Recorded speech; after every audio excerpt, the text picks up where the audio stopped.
What I'm about to tell you happened when I was 13 years old, and it changed everything I thought I knew about trust, safety, and the monsters that hide in plain sight.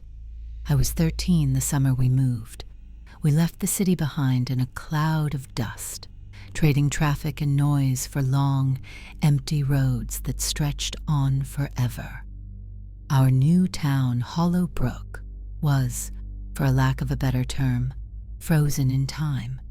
Main Street had a diner, a single gas station, and a convenience store that doubled as a bait shop. Everyone seemed to know everyone. My mom loved it instantly. My dad muttered something about peace and quiet. I hated it. It wasn't just that I had to leave behind my friends, my school, my entire life. It was the fact that there was nothing here.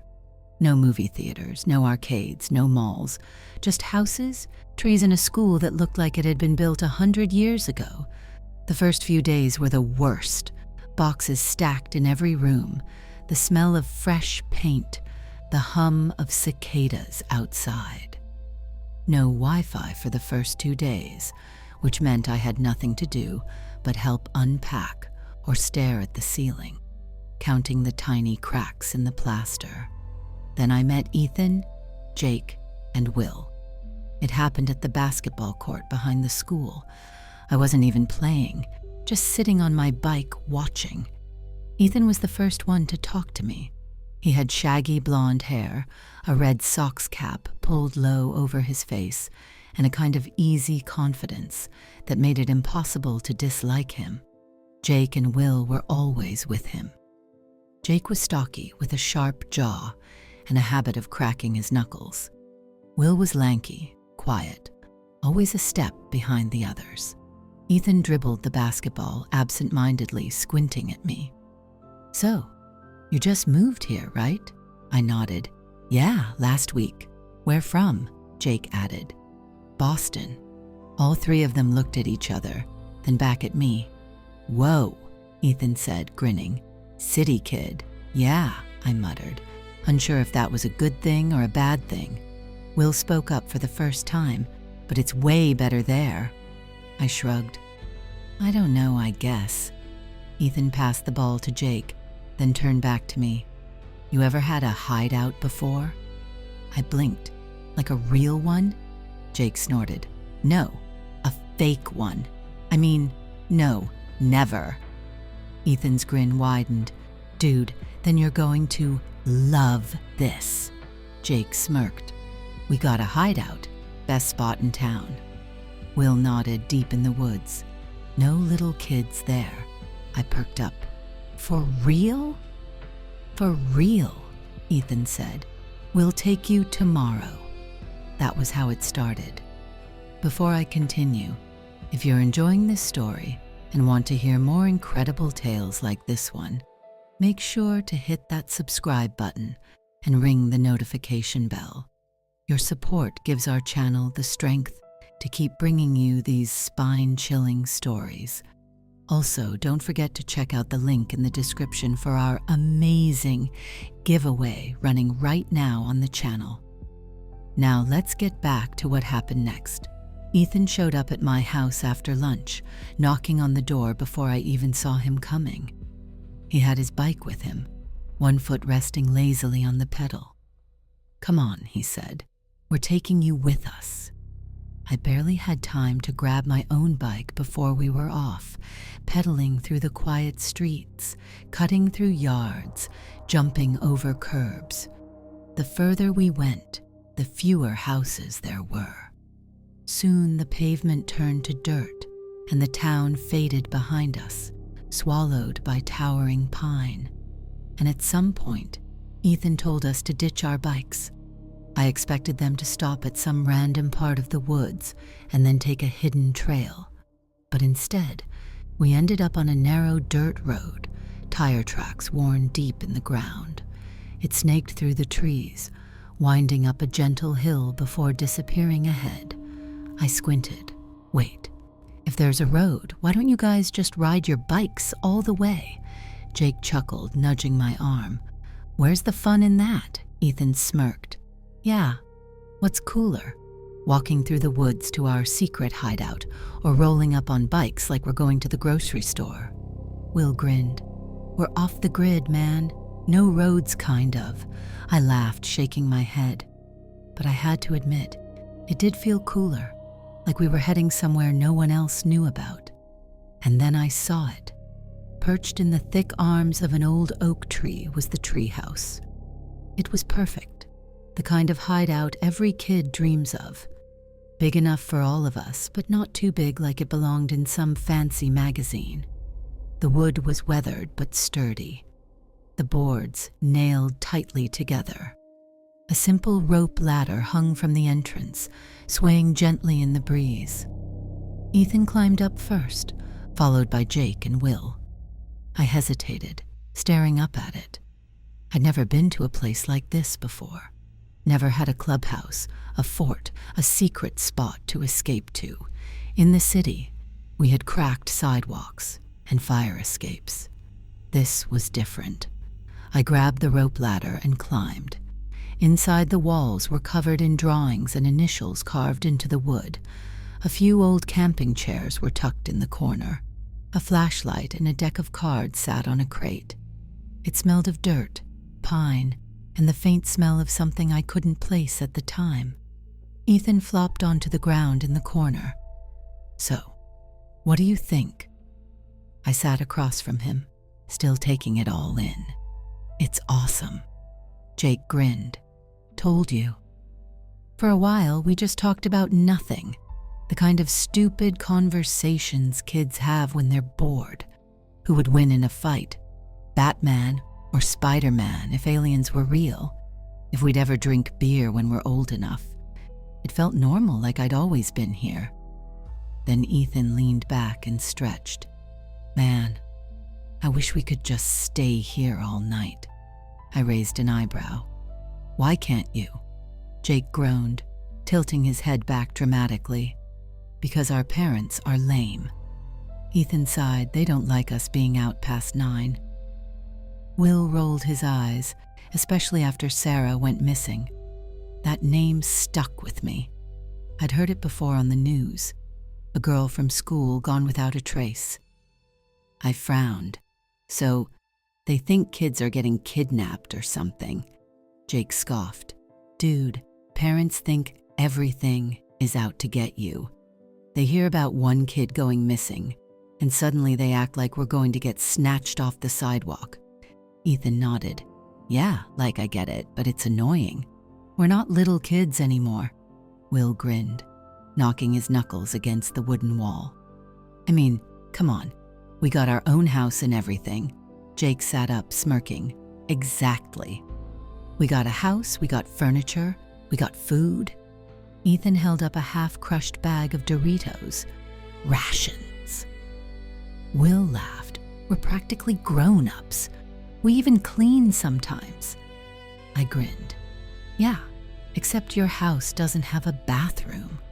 Jake tossed a balled-up napkin at me. Dude, it's called nature. We all cracked up after that, and for the first time since moving, I felt like I wanted to be here. As the afternoon stretched on, the air cooled, and the trees outside cast long shadows across the forest floor. Sometimes we find stuff moved around, Jake said after a particularly long stretch of silence. I looked up. What do you mean? He shrugged, like we'll come back and a chair has been moved, or one of our flashlights is missing. I frowned. You think someone else knows about this place? Jake shook his head. Nah, we never told anyone. Will leaned back, staring at the ceiling. If we started asking around, people might get curious. They'd come looking, and then we wouldn't have it to ourselves anymore. Ethan sighed, so we just ignore it. The sun was beginning to dip behind the horizon when Ethan suddenly checked his watch. Crap, it's almost 9. Jake groaned, standing up and dusting off his jeans. Fine, Will sighed. Guess we got to be responsible and head back. By my second week, I couldn't go anywhere without hearing about Sarah. Her face was still on flyers taped to telephone poles, pinned up in the school office, stapled to the bulletin board at the grocery store. Missing. Last seen, Hollow Brook Elementary. It didn't feel like something people talked about in whispers. It felt like a weight everyone carried. The teachers looked tired. Parents were extra careful about pickups, and kids traded stories in hushed voices at lunch. Things like this didn't happen much in a small town like this, but there was one person who didn't carry that heavy energy with him. Mr. Harris. He was the kind of guy every kid liked, tall and broad-shouldered with a thick mustache and an easy smile. He wasn't like other adults. He actually listened when kids talked, didn't yell when someone ran in the hall, even slipped us candy sometimes when teachers weren't looking. "How are you liking Hollow Brook?" he asked me one afternoon. I had stayed after school to grab a notebook I left in my locker. Mr. Harris was mopping near the gym. I shrugged. "It's all right. Not too boring for you?" He chuckled. "Kids from the city usually think we're a bunch of weirdos." "I don't know," I said. "I kind of like it." He nodded, leaning against the mop handle. "Yeah, this town grows on you. Always been real close-knit." I shifted, unsure what else to say. He must have noticed because his expression softened. "All right, kid, go off now. Make sure to pick up those packages over there like Miss Wren asked you to." "All right. See you, Mr. Harris." "See you, kid." The treehouse became more than just a hideout. It became home. Anytime I was upset, frustrated, or needed to be away from the world for a bit, I'd find myself biking down the dirt road, cutting through the trees, climbing up that rope ladder. And I wasn't the only one. Ethan, Jake, and Will used it the same way. If one of us showed up alone, the others would always come, no questions asked.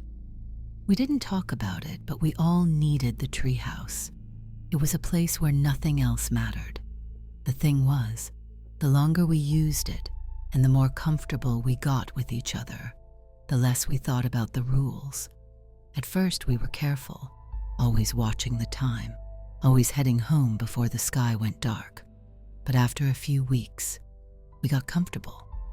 If the sun set while we were still in the treehouse, we didn't panic. If we stayed a little later than usual, no one seemed to notice. So when Ethan joked about staying overnight, it didn't come as a surprise to anyone. "We basically live here anyway," he said, stretching out one of the old cushions. Jake laughed. "Yeah, we got food, we got supplies. We're like a step away from moving in." Will leaned forward. "Imagine how cool it would be to wake up here. No parents to nag us." I hesitated. Yeah, but I trailed off. We all knew what I was going to say. We weren't supposed to stay after dark, but no one else seemed worried. "Dude," Jake said, shaking his head, "that rule's stupid anyway. Our parents just don't want us out late because they're paranoid. You really think something bad's going to happen if we sleep here for one night?" Ethan grinned. "I say we do it. Let's prove our parents wrong, man. Prove to them that nothing would happen," Jake said in a hushed tone. That part got to me. It made the whole thing feel like a challenge. It wasn't about breaking rules. It was about proving we could. I looked around at the others. No one seemed scared. Finally, I nodded. "All right, one night." That was all it took. The plan was set. That night, I waited until my parents went to bed. I stuffed my sleeping bag into my backpack, grabbed a flashlight, and quietly slipped out the back door. The cool night air hit me as I stepped onto my bike. The town was quiet. I pedaled fast, cutting through the streets, heart hammering for no reason at all. It wasn't like I'd never snuck out before. By the time I reached the dirt road, my pulse had settled. Up ahead, I saw 3 familiar figures waiting for me, their bikes already tossed to the side: Ethan, Jake, and Will. We grinned at each other. No turning back now. We made our way through the trees, flashlights bouncing off the trunks, the crunch of leaves the only sound in the stillness.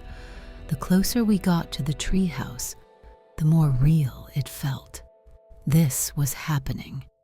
We climbed up one by one, the old wooden boards creaking beneath our weight. Inside, I was greeted by the same comforting scent we'd all gotten used to. Jake unzipped his backpack and dumped out a pile of snacks, chips, candy bars, soda cans. Ethan grinned. We were all excited. We set up our sleeping bags, turned on the flashlights, and started telling stories. It felt like every other night, like we'd done this 100 times before, like nothing bad could ever happen. After we got tired of ghost stories, we played card games by flashlight, laughed about stupid things, and ate way too much junk food. The treehouse felt safe beyond words. And then we heard the rumble of an old engine. I barely noticed it at first, half thinking it was just the wind or a plane overhead. But then, headlights. Bright beams cut through the trees, casting strange, stretching shadows through the cracks of the wooden floorboards. The light flickered as the vehicle turned, angling toward the treehouse, illuminating the lower part of the trunk. We froze for a moment. None of us panicked. Ethan sat up, rubbing his eyes.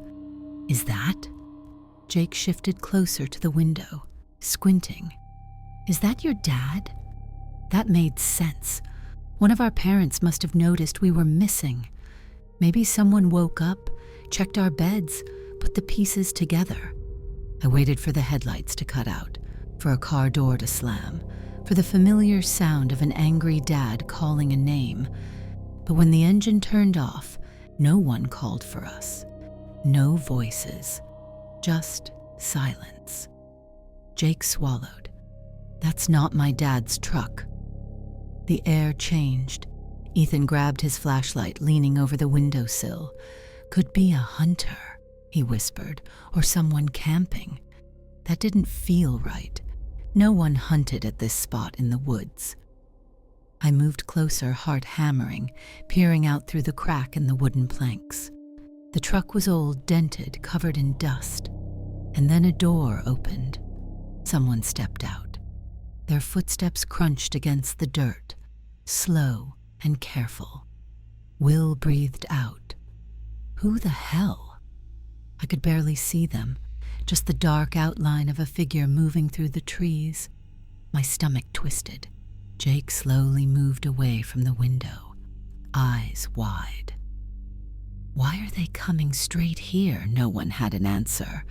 The person reached the base of the treehouse. For a second, they just stood there. Then the creak of a foot on the first rung of the ladder. Ethan sucked in a breath. Guys. A second footstep. They were climbing. I felt it in my chest now. The slow, creeping realization that something wasn't right.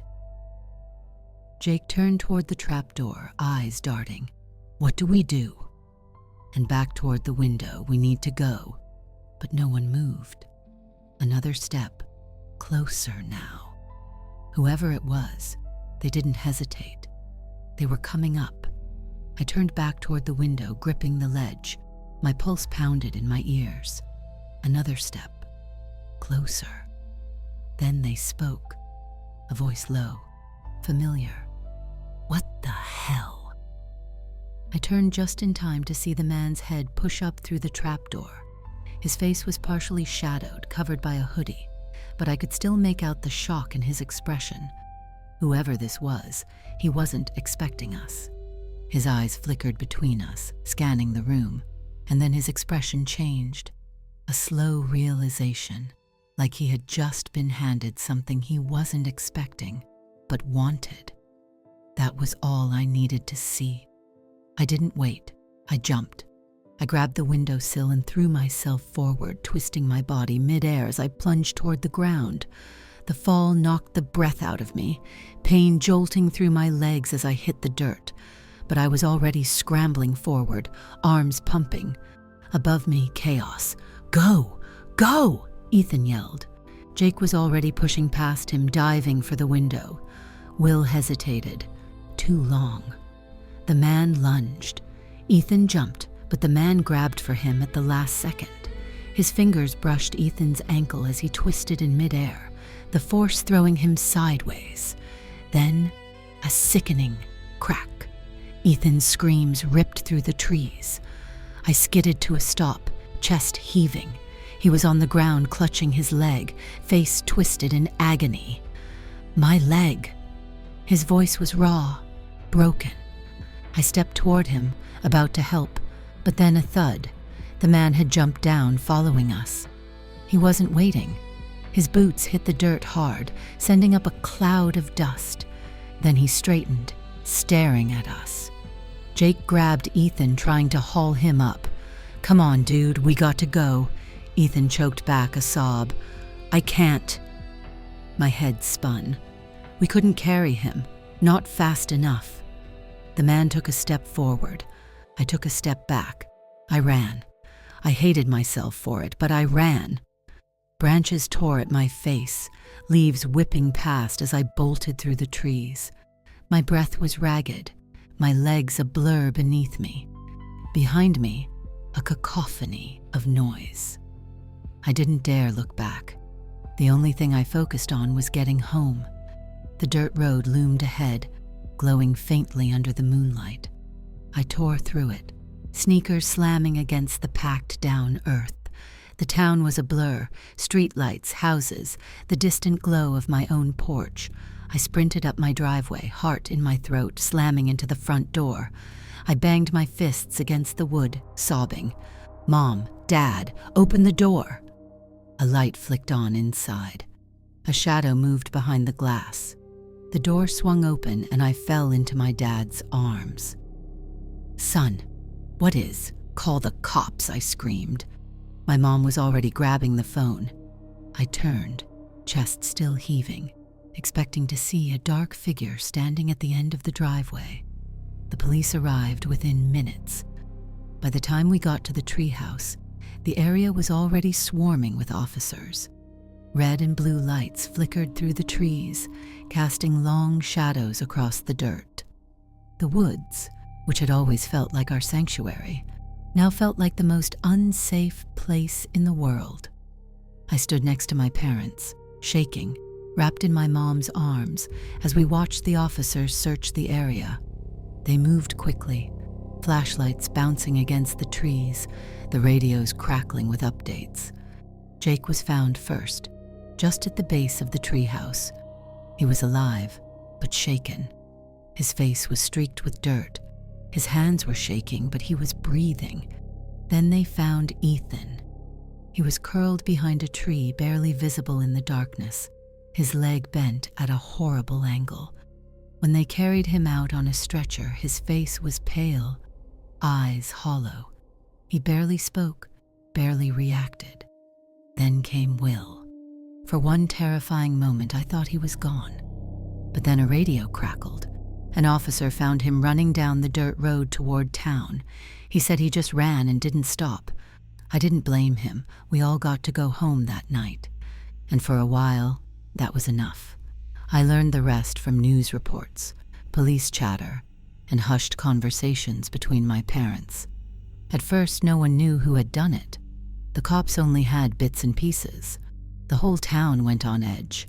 People whispered about who it could have been, a stranger, a drifter passing through, some local guy no one suspected. The answers came days later. The police found the truck again. It had been left in a creek, half buried in mud, and in the trunk they found Sarah. She'd been missing for weeks. She'd been there the whole time, cold, wrapped in plastic, stuffed beneath a pile of tarps. But it wasn't until the police tracked the truck's registration that the real horror set in. The name attached to the vehicle, Mr. Harris. I remember the exact moment I found out. I was sitting at the kitchen table picking at my cereal while my parents stood by the counter, talking in low voices. I wasn't really listening until my mom said his name. For a second, I thought I misheard, thought she was talking about something else. But then my dad sighed. rubbing his face. Jeez. I felt like my stomach had been ripped out of my body. Mr. Harris was still on the loose, and a curfew was set. I never saw Ethan, Jake, or Will at school after, so I don't know what came of them. I kept thinking about how lucky we were. If we hadn't heard that truck pull up, would one of us have been next?